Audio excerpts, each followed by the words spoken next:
First Chronicles chapter 11, verse 1. Then all Israel gathered before David at Hebron and told him, "We are your own flesh and blood." Verse 2. In the past, even when Saul was king, you were the one who really led the forces of Israel. And the Lord your God told you, "You will be the shepherd of my people Israel. You will be the leader of my people Israel." Verse 3. So there at Hebron, David made a covenant before the Lord with all the elders of Israel, and they anointed him king of Israel, just as the Lord had promised through Samuel.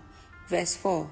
Then David and all Israel went to Jerusalem, or Jebus, as it used to be called, where the Jebusites, the original inhabitants of the land, were living.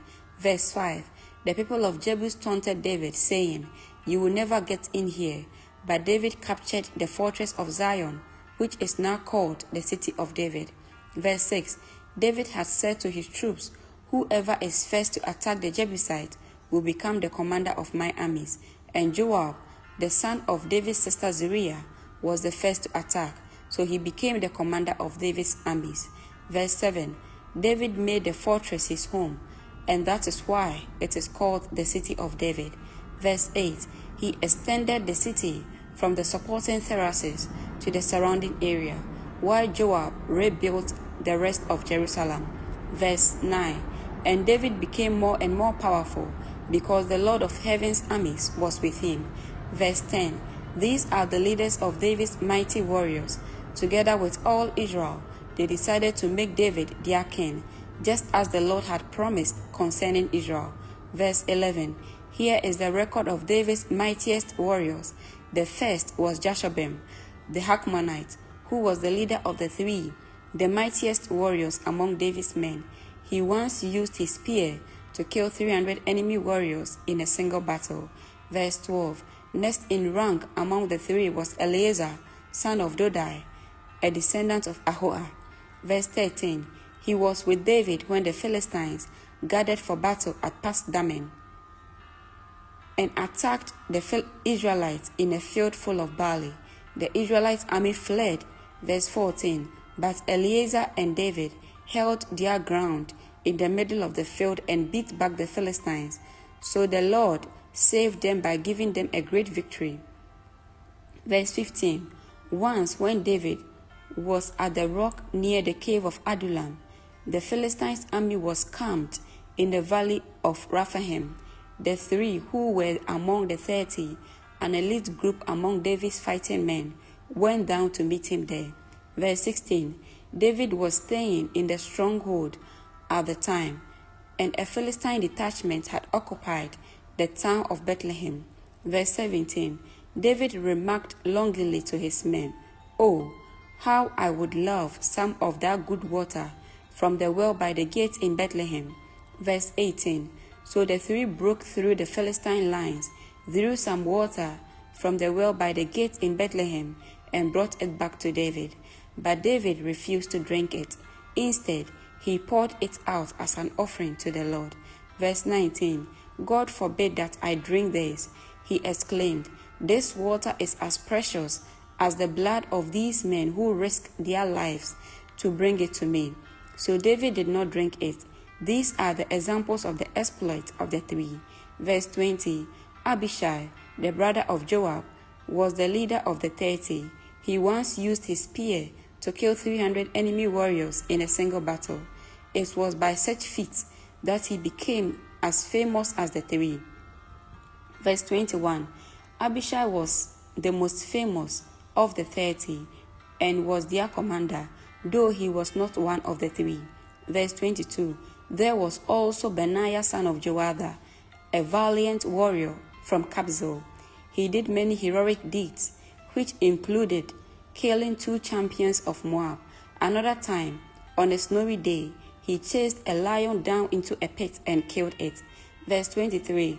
Once, armed only with a club, he killed an Egyptian warrior who was 71 by 2 feet tall and who was armed with a spear as thick as a weaver's beam. Benaiah wrenched the spear from the Egyptian's hand and killed him with it. Verse 24. Deeds like these made Benaiah as famous as the three mightiest warriors. Verse 25. He was more honored than the other members of the 30, though he was not one of the three, and David made him captain of his bodyguard. Verse 26. David's mighty warriors also include Asahel, Joab's brother, Elhanan, son of Dodo from Bethlehem. Verse 27. Shammah from Harod, Heles from Pelon. Verse 28. Ira, son of Achish from Tekoa, Ebiezer from Anathoth. Verse 29. Sibekai from Hushah, Zalmon from Ahoah. Verse 30. Mahariel from Natophah, Heles, son of Bana from Natophah. Verse 31. Ithai, son of Ribai from Gibeah, in the land of Benjamin. Benaiah from Pirathon. Verse 32. Hurai, near Nahel-Gash. Abi-Abom from Arabah. Verse 33. Azamoveth from Buharim. Eliabah from Shalbom. Verse 34. The sons of Jashen from Gihon. Jonathan, son of Shagi from Harel. Verse 35. Ahiem, son of Sharel from Harel. Eliphal, son of Ir. Verse 36. Hefer from Makirah. Ahijah from Pilon. Verse 37. Hezro from Carmel. Pariah, son of Isbai. Verse 38. Joel, the brother of Nathan. Mibhar, son of Hagri. Verse 39. Zelek from Hemon. Ammon.